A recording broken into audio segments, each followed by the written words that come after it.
everybody. Welcome to episode 130 of the alexeisaylepodcast. And this is, I've been looking forward to interviewing my guest for quite a while, really. Her name's Molly Crabapple, and she's written a book called Here Where We Live Is Our Country, which is the story of the Jewish Bund. I'll just make a couple of observations first. My publishers recently did a big biography by a guy called Anthony Beevor, who did a big biography of Rasputin, and meticulously researched. Presume got into I don't know when he got into the archives, whatever, but and yet at the end of it, really, while you know what happened, you don't know any more about why those people did what they did, really. And one of the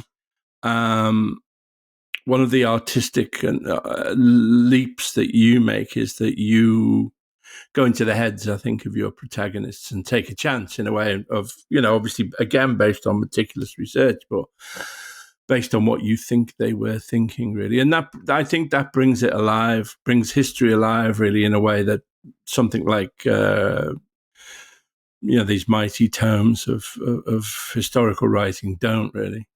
So it's a personal journey for you, and so there's that element to it, really. So I guess I'll just let you talk and say how you. It's also there's the story of it's kind of centered around your great grandfather Sam Rothbard.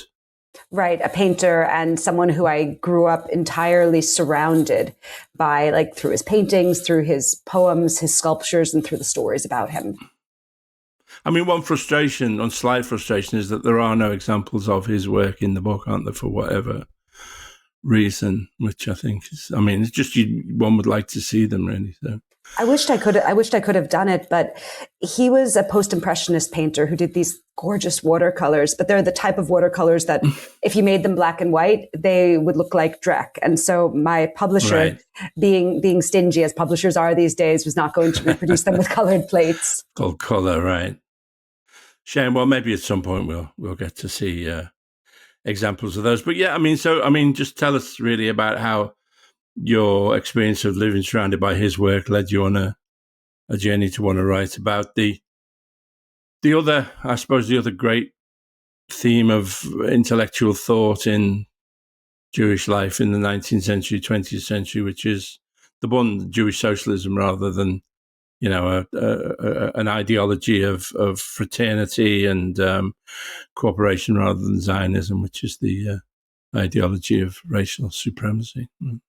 Well, I grew up in a home full of leftists and of artists. My mother's an artist. She taught me how to paint. And she learned how to paint from my great-grandfather, Sam Rothbard.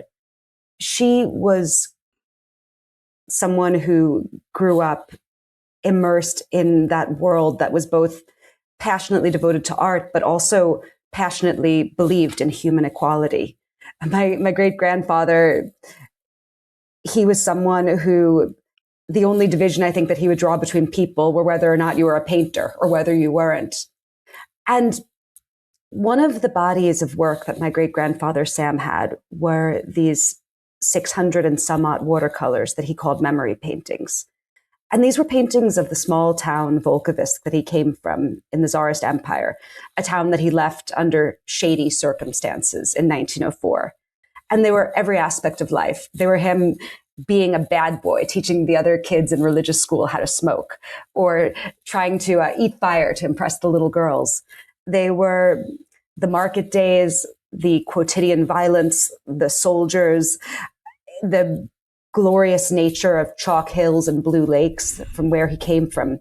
But there was one painting that I loved since I was a little girl. And it was a young woman, the long skirt, her hair in an updo, a 19th century woman. And she was standing on some miserable dirt road, and she was throwing a rock through a window. And next to her was her boyfriend, offering more rocks. And this painting, which was titled Itke the Bundist, was something that blew my mind when I was young because it was so different than I imagined a young Jewish woman in the Tsarist Empire at the dawn of the 20th century would be. And I imagined the secret to why it was so different had to be in that word, Bundist. And I would ask myself, Bundist, what was that? And it was really that question, a question I asked myself a long time ago, that set me on this path to write this book about the Jewish labor Bund and about my great-grandfather. So I think, I mean, what's exciting about this book is obviously it comes from a different place than the kind of dry historicism, but also it is, it goes back and evokes and makes explicit and brings back to life, several strains of political thought that have been deliberately suppressed, really, which is one, the history of the Bund, the history of socialism amongst Jews in East and Central Europe, and also, of course, I mean, later on, the radicalism in the United States as well. I mean, did you feel compelled? I mean, what was your compulsion to really write about this Bundist whose picture you saw? I mean, I think it's very much a moment that this story needed to be told. And I feel a strange sort of luck that I started writing this 7 years ago, and yet it arrived at the moment when it was most needed, when Jewish people most need to assert their rejection of the violent supremacist ideology of Zionism and most need to find other more liberatory histories. So I'm incredibly grateful that I started this so long ago and that it's coming out now. Now, I think the spark that led me to decide to do serious work about the Bund and not just, have it as a family curio was I went to Palestine in 2015 as a guest of the Palestine Festival of Literature. And after the festival was done, after I had presented in Ramallah, I was able to get a press pass and go to Gaza. And I reported from Gaza for Vice, where I was a contributing editor. And anyone who has ever been to Gaza knows the intense claustrophobic violence of the siege, right? They know the sound of the drones buzzing above people. They know what the horizon line of the sea looks like when it's blighted by warships.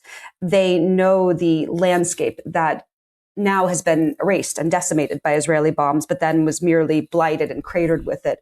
And they feel rage with it, right? Because that when you're a morally normal person and you see those sort of crimes being done to any people, let alone people as tough and funny and cool as people in Gaza are, when you're a morally normal person, you see that, you get disgusted at the people doing those crimes, right? And you get disgusted at the ideology that led to those crimes. And so after I returned from Palestine, I was horrified. I was horrified at the Israeli state. I was horrified at the Zionist ideology.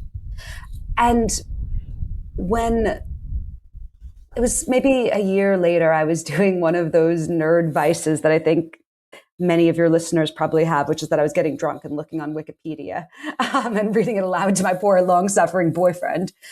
And I was reading about the Bund because I had heard about it from this watercolor, just the way that I would read about all sorts of leftist things. And that night I realized two things. One was that the Bund was there for every single critical juncture of the 20th century in Eastern Europe, from the Russian Revolution to the Warsaw Ghetto Uprising. And the second is that I learned it was anti-Zionist. And those two things clicked in me, and I was like, why is it that this movement, this very important Jewish movement that was there for all of these major historical turning points, why is it that something that so few people know about? And the answer seemed to me to be that it was anti-Zionist. And so I got a bit obsessed, and I did lunatic amounts of research. I read every book I could in all the languages I knew, which is at that time English, Spanish, and French.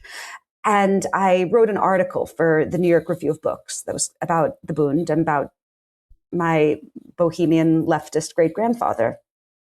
And it was the most viral thing I'd ever written. It came out in 2018. Thousands of people wrote to me about it. And especially elderly people from Bundist families got in touch with me. These are people like the great lesbian poet Irena Klepvich or the great labor leader Mark Ehrlich. And they told me these amazing stories about their families. Irena's dad, he was the head bomb maker for the Bund in the Warsaw Ghetto. This is a man who used his engineering degree to make Molotov cocktails and landmines that blew up German tanks. Mark's grandfather Henrik, he ran the Bund in Poland. And so I started getting these stories, and I'm like, these are treasures, man. Like these are things that mean that I cannot just drop the Bund like a passing fancy. No, I need to do something with these. And I became obsessed, and I decided to write a book. And first thing I had to do was I had to learn Yiddish, which was the language of Eastern European Jews. I traveled to Poland, Latvia, Lithuania. I went to Ukraine during the Russian invasion to research this book. And also I translated countless texts, including like the most boring socialist texts, the things that makes you want to shoot your brains out. They're so boring. And also amazing memoirs. I mean, you talk about how I looked into people's heads. One of the reasons I was able to do that was I chose to foreground people who wrote memoirs. And especially a lot of women wrote these amazing, personal, funny, witty memoirs, like, Patty Kremer's memoir, Sofia Dubnova's memoir. And so I used those, right? Like, it wasn't just me imagining what people might have thought. It was people telling me through letters, through their writings, through their poetry. And, I went back to Palestine in 2023 as a guest of the Palestine Festival of Literature again. I spent the next weeks hanging out on my friend Mariam Barghouti's rooftop and, eating cherries and schnitzel with her and, enjoying the wonderful city of Ramallah. And then I went home and I was prepared to, start a big fellowship at the New York Public Library to write my book. And then fucking October 7th happened and the genocide happened. And, everything changed. And I think that this book it's a book that is deeply shaped and marked by the genocide of Gaza. Yeah. And yes, all the more powerful and, sad for all that. There's a marvelous sequence where I can't remember. There's one of the people who you follow, as it were, is a blonde. I can't remember his name. He's kind of Aryan looking but Jewish. Vladimir Medem, the theorist. I think it's Vladimir. Yeah. But he actually, on his way from, I don't know, it's Paris to Warsaw or somewhere, actually stops off at the founding conference of the Zionist founding conference in, is it Geneva, I think, or somewhere. And it's amazing contrast, I think, partly, because one has been so immersed in the lives of these Bundists of safe houses and meetings and struggle, and then you see Herzl speaking at this first Zionist conference in a casino, and there's a kind of religious hysteria and obviously a great deal of money behind it. And I just think it's a very telling detail, really, I think, of something you don't really, I never really thought about what the founding conference of Zionism was like, really. Well, so Medem wasn't actually at the founding conference. In fact, an irony of history was that 1897, which is the year that the Bund is founded by young Marxists with big rap sheets at a secret safe house in Vilna, that's the same year that the World Zionist Organization is founded, and it's at a ritzy casino in Switzerland, with all of the world's major media outlets, tons of money behind it, and it's going to turn the founder, Theodor Herzl, into an international superstar. So just that contrast, right? If you think about that, on one hand, all the media, all of the money, the hoopla, right? And the pomp and circumstance around the World Zionist Congress. On the other hand, these young revolutionaries who have nothing except their conviction and their grit and the prospect of a long prison sentence. This is how these two movements form. But Vladimir Medem, right, who is actually, he's a Bundist theorist, but he was actually baptized as a Christian because his parents wanted to save him the burden of all of these anti-Semitic laws in Russia. But he chooses to be a Jew, and he chooses to stand with the dispossessed, voluntarily. So Vladimir Medem, he goes to a later Zionist Congress in 1903. Yeah. And this Congress is really interesting because at it, Theodor Herzl says something that totally underscores why the Bund and why Zionists hated each other. And what it is that Theodor Herzl is talking about all the deals he's cutting, right? Trying to colonize some land in Palestine. And he talks about meeting with this Russian minister of the interior, Vyacheslav von Plehve, who is a violent racist who most Jews at the time... There's a crossover with the Rasputin book there that he features in both. Vyacheslav von Plehve, hanging with hypnotists and hucksters of all stripes. And this is a guy that most Jews, they thought he was responsible for doing the Kishinev pogrom, which is the most notorious pogrom of the time. He's a racist, and Theodor Herzl is bragging about meeting with him, and he's bragging that Vyacheslav von Plehve is going to help him colonize Palestine. And when Medem sees this, he's like, "You're making deals with our murderers, man?" And this will be a through line in Zionism. Zionist leaders are always willing to meet and cut deals with poisonously anti-Semitic leaders as long as it can help them advance their goals. Well, Balfour as well, for instance, exactly. Author of the famous, another anti-Semite.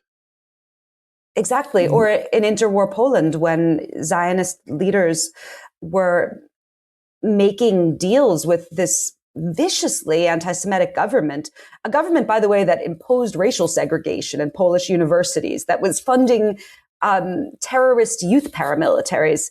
This government, Zionist leaders are making deals so that their militias can be trained. Both the Haganah and the Irgun received, weapons, money, and military training from a government that was murdering Jews in Poland. Yes, it's. The ironies in the book and in this history, this history just pile up, don't they? I suppose. I'm jumping around really, but the communism doesn't come out very well either, does it really? At least the Russian variety, Yeah, I know. I'm a fan of histories of the Second World War and militarism and all that shit. But I would have liked you to detail what pistols the Bund were being supplied with. I found that's the one deficiency, I thought. But Brownings. I mentioned Browning pistols.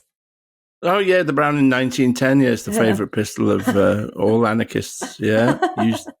Picasso had two, and really? It was the gun that was used to assassinate Archduke Ferdinand. Really? This is Alexei's unlikely obsession. Browning 1910 9mm pistol. Yeah, it played a massive role in history. But I always, in a way, that bit where you get the extraordinary uprising in Warsaw in 1944. The citywide uprising. And then fucking Stalin pauses his troops on the Vistula, is it the other side of the river? Yeah, in Praga, in Praga, the suburb that's on the other side. And because he wants the Polish Home Army and the Nazis to finish each other off and save him the trouble. Yeah, and so it's a really interesting critique as well. I think your book of that kind of Marxism, Leninism, really that kind of rigid,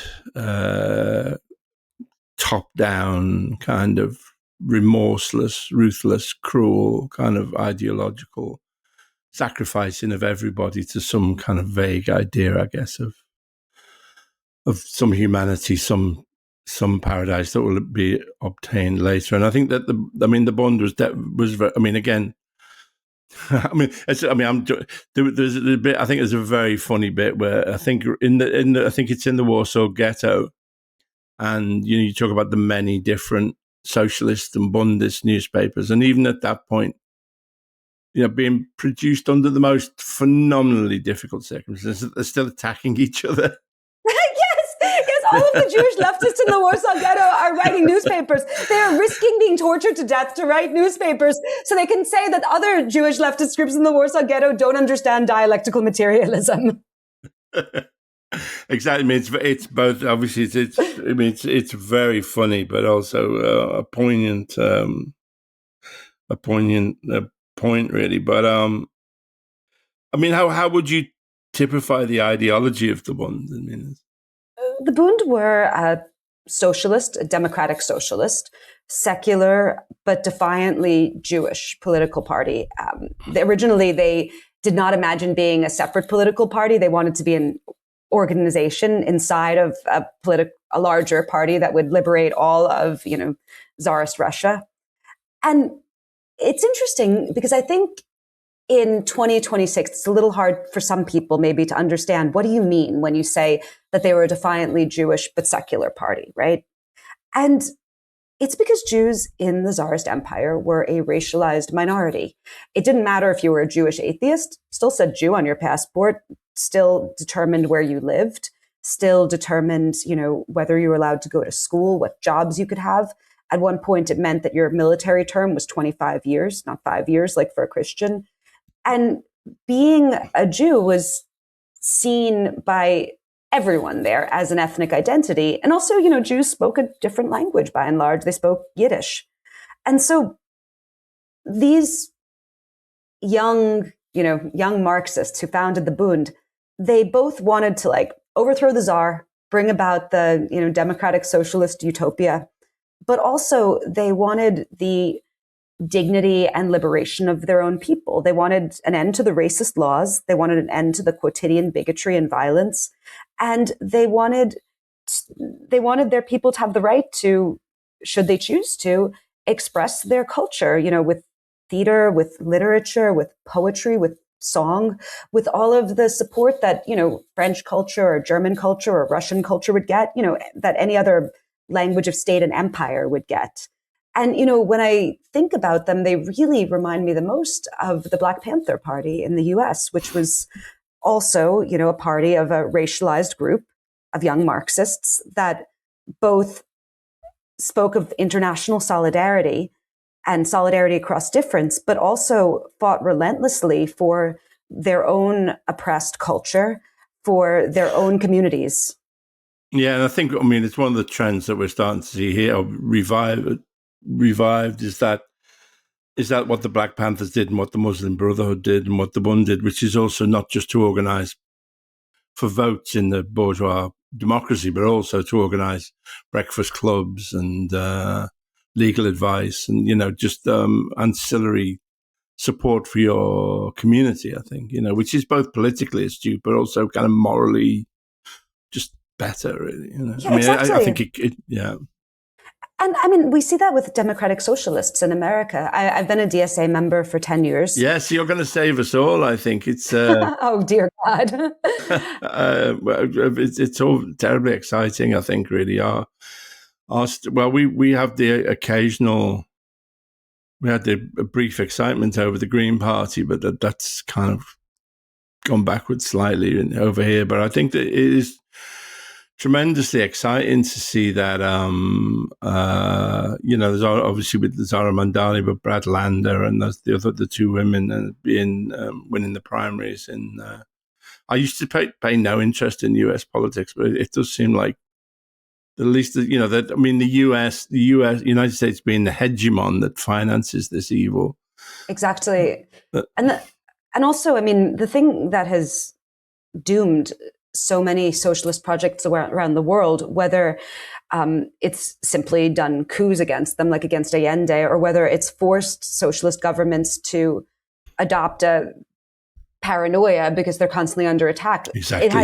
It's been the US. And so I think that if we actually can change things, if we actually can take control, at least of major cities, I mean, we can change the world from here. And, it's not just in New York. We got the mayorship of DC recently, and we just got in a new congresswoman from Colorado, a woman who was thrown out of her job for supporting Palestine. Now she's a congresswoman. She beat a congressman who had been in office as long as she was alive. And when I think about DSA, so, I've been there for 10 years, right? I have seen the birth of the DSA electoral program. I remember our first state senator we got in. And it's not just that the DSA built a really, really sophisticated electoral machine that's like really good at door knocking, though we did. It's that DSA in New York, it has a culture. It has soccer leagues. It has dances. It has dating. It has political education, but it also has like fun. And that sort of culture, right?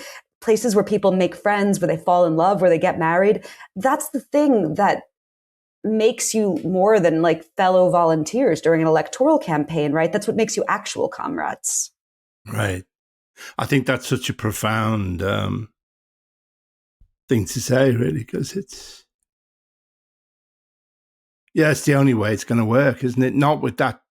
I've got a book coming out, and Weber, the inventor of social democracy, he's famously quoted as saying, politics is the slow boring through hard wood. Yes. I think, well, fuck that. He wants to fucking spend their evenings slow boring through hard wood. But I mean, that's the kind of thinking that attracts the kind of soul dead people who become conventional politicians, establishment politicians, is that they are perfectly happy spending their evenings slow boring through hard wood. But what it needs to be is much more joyful. Our political organization, I think. Yeah. And welcoming to all sorts of people, like whether those people are like gym bros who want to lift weights, whether those people are nerds, whether those people are theater kids, whether they're like very conservative, religious people, or whether they're like wild bohemians, because we're trying to build politics for the working class. And the working class is the broadest group in the world. It includes all sorts of people. Yes, it's everybody. Yeah. I mean, so to kind of spool back again, the Bund. I mean, your book in a way is also a depressing cancer through human nature, in a sense. Really, I mean, it's the story of the Jewish history in the first half of the 20th century, the most depressing. Yeah. I got up to World War II, and I had to take a couple of days off because I just thought this is so fucking grim, really. I mean, the Bund tried to make alliances with Goyish socialist parties and was often rejected, really, weren't they? I think the Polish socialists come out of it reasonably well. I mean, one of the things that it's just life must have been so horrible in those fucking towns and villages in the Ukraine and Poland, and people were at their most bestial, I think. I mean, it's true. So there are points at which the Bund is trying to work with Goyish parties, and I mean, one part that really gutted me was when Bundists are trying to work with the Rada, the government of early independent Ukraine, and the Rada is it's run at first by humanistic socialist people. One of its two leaders has a Jewish wife. It's not that; it's that they have no control over their own armed forces, and the volcanic violence and hallucinatory bigotry, not just of the government aligned forces, but of all sorts of rampaging bands of murderers going through Ukraine, is such that it destroys any possibility of the Bund being part of the Rada, and eventually forces these Bundists to ally with the Red Army. I mean, that for me was one of the bleakest moments. The moment that broke my heart was, of many, obviously this book broke my heart, but the moment that I kept coming back to was I had come into the book thinking that the Polish Socialist Party had betrayed the Bund during World War II. That was just sort of a vague impression that I got. And then as I did research, I realized that wasn't true. I realized that Polish socialists had gone to Auschwitz for distributing the Bund's press, that they had hid Bundist children in their homes. They had hid Bundists in their homes at risk to the lives of their whole family. They had taught them how to make bombs. They had gotten them fake papers. They'd kept them alive. So I was like, what is it? What is it? Why do I have this memory that there was a betrayal when, as I read these memoirs, I don't see a betrayal. In fact, I see like real comradeship. What is it? And what it was that when the Jewish young leftist groups formed the Jewish Combat Organization in the ghetto, and when they decided to launch the uprising, the Polish Home Army, including the Polish socialists, would not join in.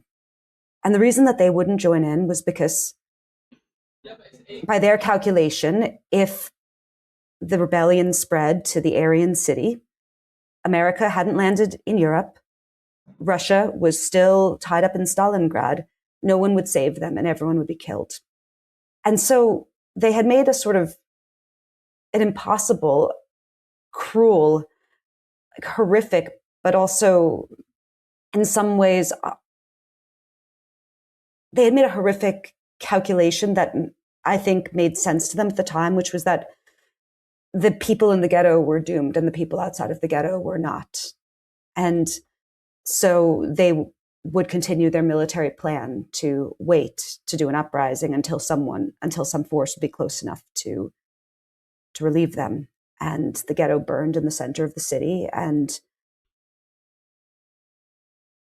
you know, these Polish socialists, they watched people who were their friends, their lovers, their comrades, their cellmates. They watched them incinerated in the center of Warsaw. And they did not do an uprising on the other side of the wall. And I think that that's really the moment that reveals this hard limit to solidarity. And that was certainly the moment that broke me. And I think one of the great ironies, right, is something that you brought up later, which was that, you know, a year after the ghetto was destroyed, the Russians got to the other side of the Vistula and made radio broadcasts calling on the Polish population to rebel against the Nazis. And the Polish population did. And then the Russians just watched while the Nazis killed them all and destroyed Warsaw. So yeah, this book, in some ways, there's some of the most beautiful, inspiring moments of like the political, the leftist, or the human spirit. But in a lot of other ways, this book was like a fucking dagger in my heart that kept twisting over and over again to write. Yeah, I mean, well, it's certainly, there's no greater condemnation again of that kind of Marxist-Leninist communism than, you know, you say, well, the Soviet Union was this, the Soviet Union, but I mean, that kind of cynical cruelty, you know, they could have. Yeah, they could have, and then they could have killed everybody afterwards, or if they wanted, or, you know what, I mean, but to just, I suppose in a sense Stalin was a monster, but Stalin was only the symptom of his whole sick society and ideology, wasn't he, really? So, I mean, it's such a depressing, and also, of course, the when the Russians in the Hitler, Ribbentrop-Stalin pact, when the take half of Poland, the eastern half of Poland, and again, that's the way it's there's a couple of the Bundists you mentioned are taken to Moscow and put up in the Metropole Hotel and in great luxury, and then are murdered. And the Bund gets sent the bill. The two leaders of the Bund in Poland are immediately arrested by the Soviets in eastern Poland, where they had fled to try to, you know, set up some sort of anti-Hitler resistance. They're immediately arrested. They're kept in jail, you know, interrogated, force-fed, you know, condemned to death. And then when Hitler breaks this pact with Stalin, and when the Soviet Union begins to lose incredibly badly to the point that the Red Army is pushed back to the suburbs of Moscow, at that point, Stalin releases these two men from jail and says, why don't you help us get America involved in the war? You have influence. You know American Jewish labor leaders, and then puts them up in great luxury, asks them to found this thing called the Jewish Anti-Fascist Committee, and then as soon as it becomes clear that America is going to join the war, they arrest them. And Victor Alter, one of the two leaders, is shot, and Henrik Ehrlich, the other leader, hangs himself in his cell. Yeah. The fucking left. The fucking left, man. I know, makes you despair. So, I mean, what do you think of the future? So, what's the reaction been to your book? First of all, I think I've seen a lot of praise. You feel like it's made a difference, really. Well, so the book in America debuted at number 4 on the New York Times bestseller list. And this is not something I think anyone would have expected for a 400 and some odd page book on leftist Jewish history in Poland. But I think that speaks to this intense hunger people have. And it's not just that. I did a 27-stop book tour, and I toured all over the US, and I did 3 London events, and I did 2 events in Paris as well. And these events were fucking packed. These events were just jammed. And it was really interesting sometimes looking at the ages of people, because I feel like, while we have all sorts of ages, and while, there's Jewish people, lots of non-Jewish people too at my events. But if I was going to make just a blanket statement about the ages of the Jewish people there, it's on one hand, hot 19-year-old girls in miniskirts and L'chaim Intifada t-shirts and keffiyehs. And then the other hand, people sometimes in their 70s or 80s or 90s who tell me about how they were communists. One woman, she wrote about how their father robbed banks to fund the revolution back in Belarus, about, their participation with SDS or civil rights. One woman, an amazing woman, she wrote me a letter about how her grandfather was in the Bund. He was murdered in Erie, Pennsylvania, a Rust Belt old steel town in Pennsylvania, for being a socialist, and how this woman, a lifelong Marxist, at 39 years old, became a coal miner in Pennsylvania so that she could organize coal miners. And she worked 13 years as a coal miner, organizing. And, she's an elderly woman now, and she, carries this flame in her, and she's an anti-Zionist as well. And I think that especially Jewish leftists across generations are finding each other, and they're finding this history that has been so deliberately erased. I mean, I'm doing these signing lines, and I'm signing like hundreds and hundreds of books, and people are crying. They're talking about their parents. They're talking about their grandparents. They're talking about a history they never knew. They're saying that my book gave them their ancestors back. And I also think that there's something else too in America where,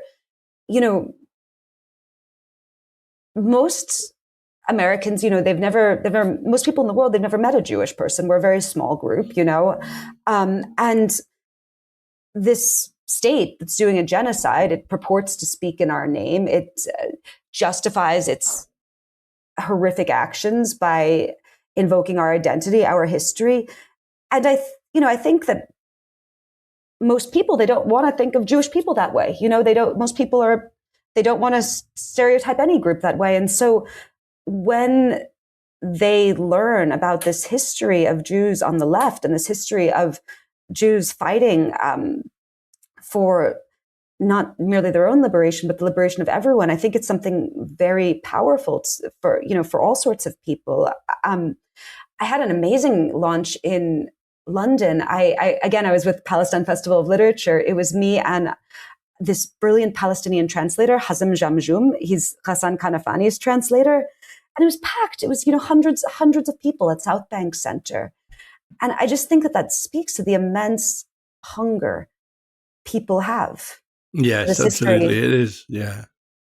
I mean, it's a sort of, it feels sometimes like a kind of a race, though, doesn't it? Between, we've got, I don't know how well our politics. We've got this Labour government here, which is so authoritarian, so in the grip of the Israeli arms industry and the Israel lobby, and shockingly is moving at the moment to criminalize really, any kind of, debanking. Jesus.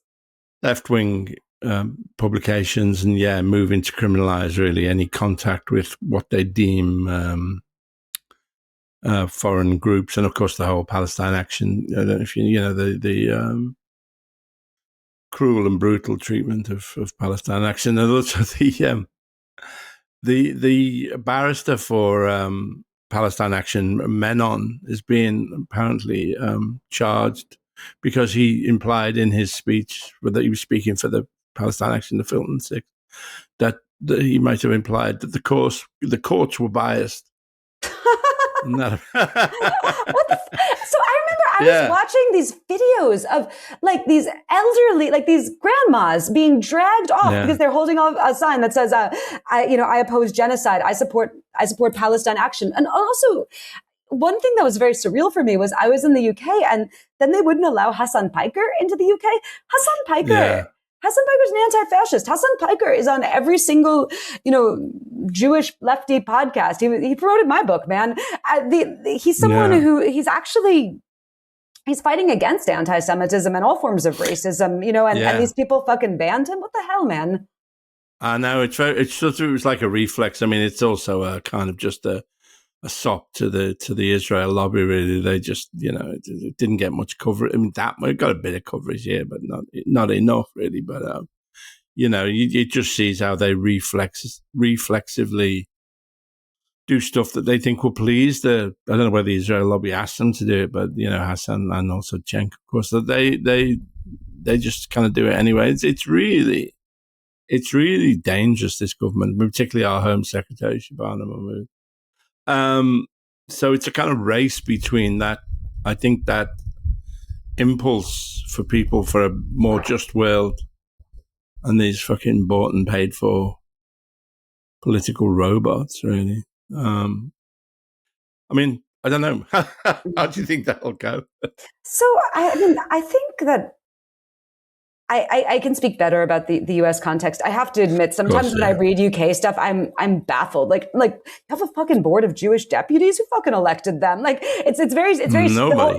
There's a chief rabbi that no one elected. It's very strange. It reminds me of it's very colonial or something. But anyway, that's each of our countries is batshit in its special way. But the thing I will say about America is I think that the uncritical support of Israel, it's over in America. I think that the thing that's scary is that currently we have these real right-wing fascists, right? These people who are all in on the deportation of immigrants. They're all in on the concentration camp infrastructure. They're all in on making life miserable for trans and gay people. But they're blaming the failures of MAGA on Israel. And there's, it's very famously, there is a rising, hard right anti-Israel movement. And okay, it's good that they're anti-Israel, but these people support putting immigrants in concentration camps. That ought to be a hard line too. So there's that. But then also there's, the movement that's represented by the DSA and allied people that's winning. And I think that no matter who we get, whether we get a right-wing fash scumbag as our next president, or whether we get a Democratic politician with some decency to him, whatever we get, they're not going to be an uncritical supporter of Israel. That's over in America. Voters are completely rejecting that. And without that uncritical support, Israel is in a far, far weaker position than it is now, because it's a tiny, tiny little country that is dependent on the US and on other, external actors. It cannot pursue its policy of starting lunatic wars with all of its neighbors without being supported by empire. Yes, I agree. I think it's very exciting what's happening in the United States, really. And I don't think we're there yet in Britain in a way. And yes, we have to. Our ludicrous and archaic aspects of our own culture the beefeaters of the Tower of London have to rise up and support. Once the beefeaters crying freedom for Palestine will know. But I think it's, your book is, again, you do just, the extraordinary cruelty of those people that, yours and my grandparents fled from, in a way that, I guess, the savagery of life in 19th century Europe. But, there is both. I think there is both. There is, as you say, there are many, many knives to the heart in your book, in a sense. But ultimately, I think there is a message of hope. I hope. Oh, absolutely. The Bund were a group that believed in human solidarity across difference. They believed in democratic socialism. They believed in the better and more beautiful world. And that is the only thing that can save us right now. We have to unite across categories of identity for a working class politics that fights for all of us. Because, like, Jesus, right now, when I look at the forces arrayed against us, when I look at these soulless billionaires who are trying to suck up all the resources of the earth and human culture into their fucking AI slot machines, when I look at the concentration of wealth and power, my God, we have to fucking unite against that. Yeah. Well, let's hope we do. I must say to all our listeners, this is a tremendous book that you should buy. I bought with my own money. Here's Where We Live Is Our Country by Molly Crabapple. I think it's an original. It's original. It's an amazing piece of work in and of itself, in its kind of artistic daring, but it's also a fantastic evocation of a kind of suppressed history, really. So I'll put a link of an ethical place to buy it in our description, in the podcast description, YouTube description. I'll also put a link to our Patreon, patreon.com/alexeisaylepodcast, where you can support the show just for a few quid a month. patreon.com/alexeisaylepodcast. Please go on there. You can see full video episodes. You'll get the podcast a bit early and lots of other extra bits we do. Molly, I just need to compliment your artwork. You've got really expressive, beautiful kind of watercolor, water paint style with this kind of gothic, haunted kind of tinge to it. It's really beautiful, and it adorns the front covers of your books, right? Those are all your own. It's all my own work. Paintings. And I noticed you've done some work on Syria as well. My heritage is Syrian. Oh wow! Which city are you from? London. You're Syrian. No, I know. Mum's from Damascus and Dad's from Latakia. Oh wow! One of the most beautiful cities on earth. Your parents are from. Your mum is from. Yeah, absolutely. One of the oldest as well. And you did a series of illustrated articles during the ISIS years and all that, and the book Brothers of the Gun. I just wanted to ask if you're keeping up with Syria, and what do you think of kind of where they're at the moment? If you have any thoughts on. Man, it's a topic that comes up every now and then on the show. Like many of my friends are Syrian. My co-author, Marwan, who I did the book with, he moved back to Raqqa after ISIS was kicked out. He's working on a novel. And I'm just happy that there's no longer a hereditary dictatorship, and for everything that the new government has, or people allied with it, have done that is fucked and horrific. And your family is from Latakia, the fucking horrific coastal massacre that was done by government allied forces. I also I am happy that at least there's space that people can criticize the government. But at the end of the day, I'm an American, and it's not my country. It's Syrians, and I'm just so happy that they can actually have a stab at defining their own future outside of a hereditary dictatorship. And also fuck Israel for trying to steal land and making life miserable in the areas that they are attempting to annex. I've been reading a lot about just like Israeli incursions and just like making life hell for these people in these villages who are just like trying to rebuild their lives after this evil fucking civil war. Yeah, it's quite bittersweet, isn't it?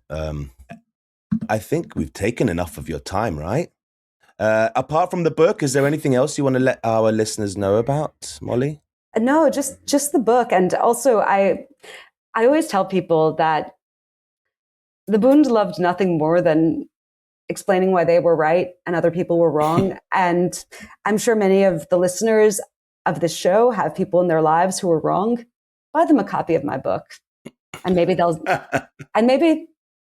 they'll start becoming right. I endorse this message. All right. Well, Molly, thank you very much for giving us your time today. And bye-bye, everybody. Bye-bye.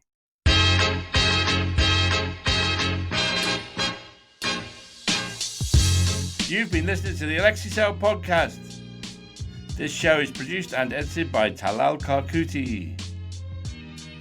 Music by Tarbush Records. Thanks to Audio Boom for hosting us. Please keep your emails coming in at alexeisaylepodcast@gmail.com. Goodbye.